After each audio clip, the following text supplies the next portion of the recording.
Professora Emily! Tudo bom? Que bacana trazer você aqui no nosso canal Combinado com Bigode, que eu tenho um convite para fazer para você conhecer a nossa Kombi, onde a gente faz o nosso bate-papo aqui, nosso podcast, nossa troca de conhecimento. Essa é a Kombi Vovó Isabel.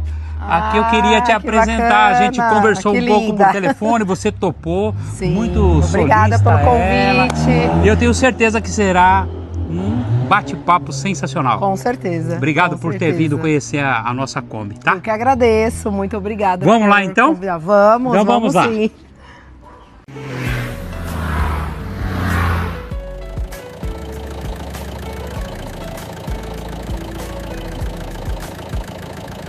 Estamos nesse ambiente Kombi Vovó Isabel, um assunto aqui sensacional do ponto de vista de aprendizagem. Para você que acompanha o nosso canal, curta, compartilha e dê sugestões. Eu estou com a professora Emily.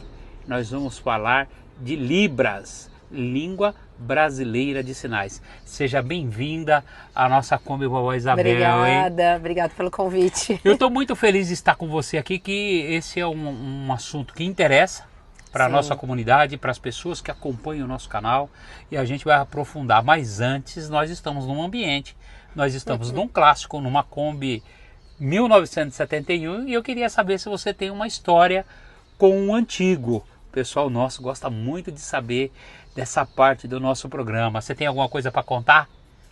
Tem. Então conta para nós, para o pessoal que acompanha o nosso canal Combinado com Bigode. Tem algumas histórias, né? Tá bom. Mas meu pai tinha um Fusca vermelho antigo, né? Considerado hoje um carro antigo.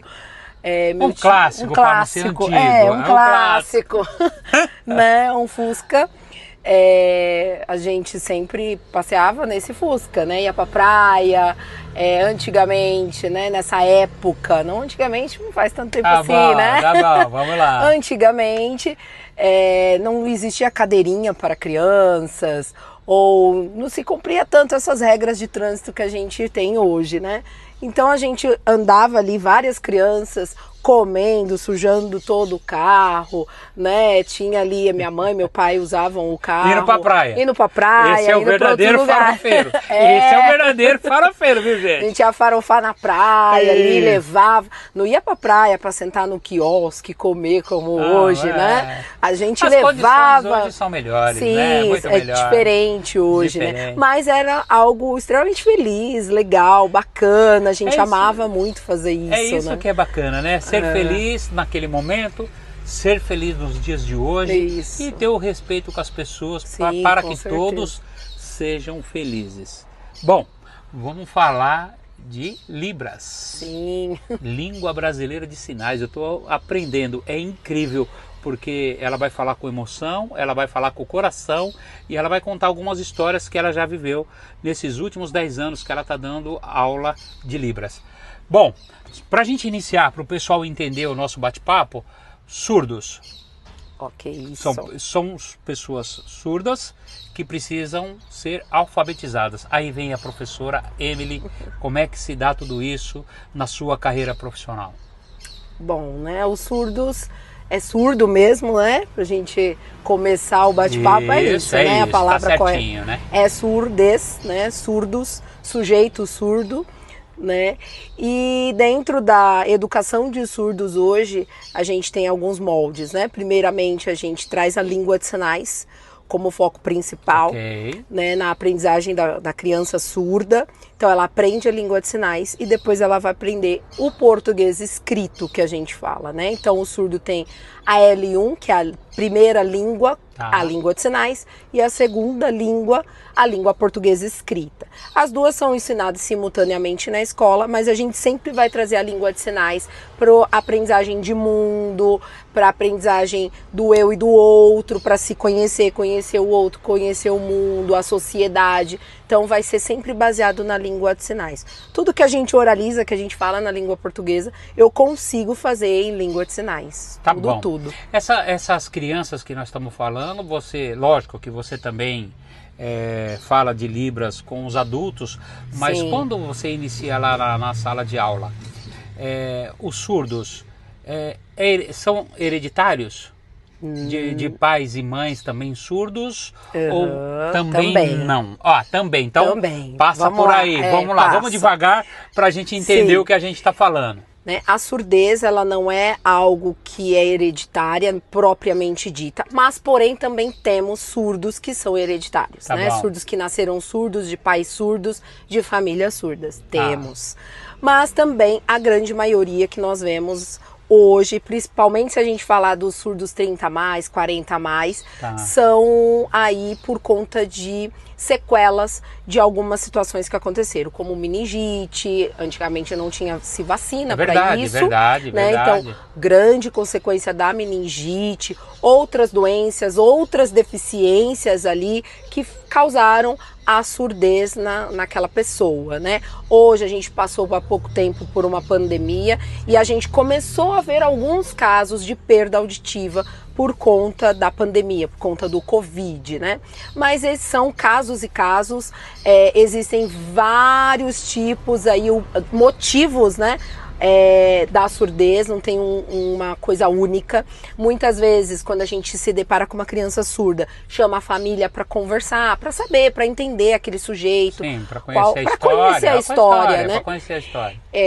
Às vezes a mãe não sabe o motivo da surdez, né? A gente pergunta sobre o processo ali da gestação e a mãe fala que foi tudo tranquilo, tudo normal e não sabe o motivo ao qual a criança ficou surda. E tem aqueles que sabem o motivo, por alguma doença, por alguma medicação que tomou, por alguma consequência no próprio parto. Enfim, são N situações que podem acontecer. Aprofundando um pouquinho mais no mundo do trabalho, eu vejo que nos eventos, que quando tem lá os sinais para acompanhar o que está sendo falado, seja no teatro, onde for, existe lá o profissional trabalhando. Okay. Eu vou falar disso também. Certo. Mas antes na escola, quando você está trabalhando com as crianças, existe o revezamento também ou não? Não, é direto. É direto. Mas a lei não protege ali? Como que se dá a lei? Porque assim, nós somos profissionais da área da educação, profissionais da área da Libras, né? Vamos colocar Libras aqui como montante.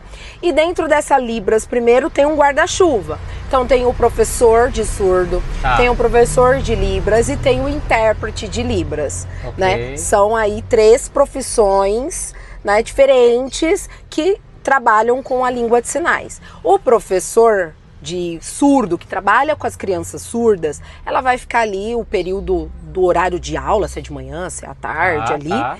Ela vai ensinar Libras para essas crianças, né? Ela não tá num papel de interpretação, que é um sujeito falando, oralizando e você traduzindo isso, passando isso para a língua de sinais. Ela tá ali no momento de lúdico com as crianças, trazendo contações de histórias em língua de sinais. É um outro profissional. Para você ser professor de Libras ou professor de surdo, você precisa ter uma certificação específica para isso. Você precisa ser professor, ter ali uma licenciatura para professor e um certificado, uma proficiência em educação de surdos. Tá? E para ser intérprete, que faz o revezamento, que aparece na janelinha, na TV, nos vídeos, que a gente vai em eventos e existe uma outra formação específica para ser intérpretes. Que é a tradução simultânea. Que é a tradução. Nós estamos falando em tradução simultânea. Isso. Existe um revezamento, então a lei também protege os profissionais da área. Com certeza. Dentro da interpretação, nós temos algumas regras e uma delas é o revezamento. A cada 20 minutos há o revezamento dos profissionais, né? Para não haver o cansaço, tanto mental quanto físico. Porém, esse profissional, ele tá sempre ali no apoio, dando suporte para quem tá lá naquele momento. Trabalhando nos continua trabalhando. Depende muito da quantidade de horas, se é 1 hora, 2 horas, 3 horas de interpretação, isso vai contar para a quantidade de profissionais, de 1, 2 ou 3, depende da quantidade de horas desse evento, desse lugar. Legal. Para você que acompanha o nosso canal, curta, compartilhe e dê sugestões. Nós estamos falando de Libras, a língua brasileira de sinais, um assunto importante e relevante para a sociedade, porque muitas vezes algumas barreiras são invisíveis. A gente, dentro de um show, dentro de um teatro, as pessoas não se preocupam em contratar uma pessoa que vai dar esse suporte. Então não tem inclusão de surdos quando você não tem uma pessoa contratada num teatro, por exemplo. Exato. Então a gente tem que olhar isso com carinho, e para vocês que acompanham o nosso canal Combinado com Bigode, a gente tem isso como entrega para uma sociedade melhor, e de mais inclusão. Isso. Por isso que eu trouxe a professora Emily, porque ela fala com o maior carinho, com emoção, com o coração, porque ela falou que na vida profissional dela, ela se descobriu e falou: é isso que eu quero para minha vida, eu quero muito continuar com essas crianças. E por que eu estou falando isso? Porque quando ela encontrou uma classe, e aí eu vou deixar ela contar, que é o inverso do que nós estamos falando, qual foi o momento que ela teve com essas crianças. Conta para eles o que você me contou nos bastidores, que você falou: e agora, o que eu faço? Eu já trabalhava aí mais ou menos uns 7, 8 anos com crianças surdas, com sala bilíngue, né? Que a gente chama de sala bilíngue, né? Já trabalhava há uns anos. Tá. E a sala bilíngue, todas as crianças são surdas e tem em torno aí de 10 a 12 crianças por turma. Tá. Você tem um contato mais direto com a criança, no sentido de até afetivo, porque você tem mais tempo até, né? De atender aquelas crianças. Esse dado é muito interessante. Ela está falando de uma sala de 12 pessoas surdas. Isso, todas as crianças são surdas. Claro que ali, além das crianças surdas, eu tenho uma criança surda que tem TEA, uma criança surda, que tem outras deficiências, né? Que nós chamamos de surdos com múltiplas deficiências. Tá. Também tem essas crianças, né? E aí, eu já trabalhava há muito tempo com essas turmas. Há muito tempo eu não trabalhava com crianças ouvintes, com salas de 30 crianças ali. E aí eu fui para uma sala do regular, que a gente chama, que são de crianças ouvintes, com 30 crianças. Quando eu entrei, meu Deus, as crianças chorando, mas por questões de uma professora nova, né, até começar tudo de novo. E eu chorei junto com elas pensando: eu quero voltar para a sala de surdo, né, porque é o que eu gosto, é o que eu amo fazer. É o que você se encontrou na sua vida profissional. Claro que não é que eu não gosto de estar com as outras turmas. Tá bem claro, tá bem claro. Eu gosto também, mas ali o meu caminho sempre foi trabalhar com crianças surdas, na interpretação para jovens e adultos surdos, né, dar aula de Libras, como eu dou hoje, por exemplo. Então, esse é o meu caminho, assim, que eu trilhei, assim, né? Mais uma vez na nossa Kombi aqui, tá vindo aqui uma mulher de tripla jornada de trabalho. Porque ela dá aula pela manhã, à tarde tem também os trabalhos privados, né? Contratados. Isso. E que você também tem que dar conta, né? Opa, sim! Tá. Fora a sala de aula, as crianças surdas, os adultos. Tem bastante trabalho. Né, tem bastante trabalho. Eu queria deixar uma marca do nosso canal Combinado com Você. Esse é um presente para você. Eu estou muito feliz com esse assunto. Eu não havia pensado em trazer uma pessoa com tanta propriedade para tratar de Libras. E eu estou muito feliz. Eu queria que você levasse esse presente do nosso canal Combinado com o Bigode, da nossa marca. Muito obrigada. Guardasse com o maior carinho. E eu queria que você deixasse aqui uma mensagem para as pessoas que acompanham o nosso canal Combinado com Bigode. Professores sofrem muito em todo... Com certeza. Em todo meios de comunicação, de licenciatura, do dia a dia. Deixa uma mensagem para esses colegas aí, professores como você. Sim, eu acho que a educação ela está em constante mudança, né, na nossa vida e também na educação como escola.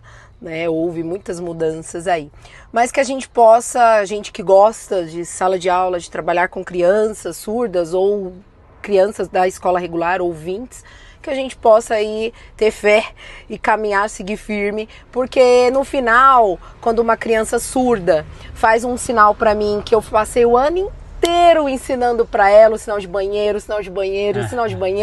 e no final ela pede para ir no banheiro fazendo o sinal de banheiro, isso é muito gratificante. E para criança ouvinte, né, para os professores ouvintes, que você tá o ano inteiro ensinando uma frase e quando ela finalmente escreve aquela frase, ela lê aquela frase, aquela palavra que era tão difícil, aquilo que nos satisfaz como profissional, né? E na interpretação também, quando a gente finaliza na interpretação, situação ali, qualquer tipo de evento, que você olha para o rosto do surdo e que ele compreendeu todas as informações, é isso que faz o intérprete querer voltar e continuar. Acho que é isso. Vamos fechar bem bacana esse bate-papo aqui. Deixa em libras aí, acompanha a gente no nosso canal Combinado com Bigode.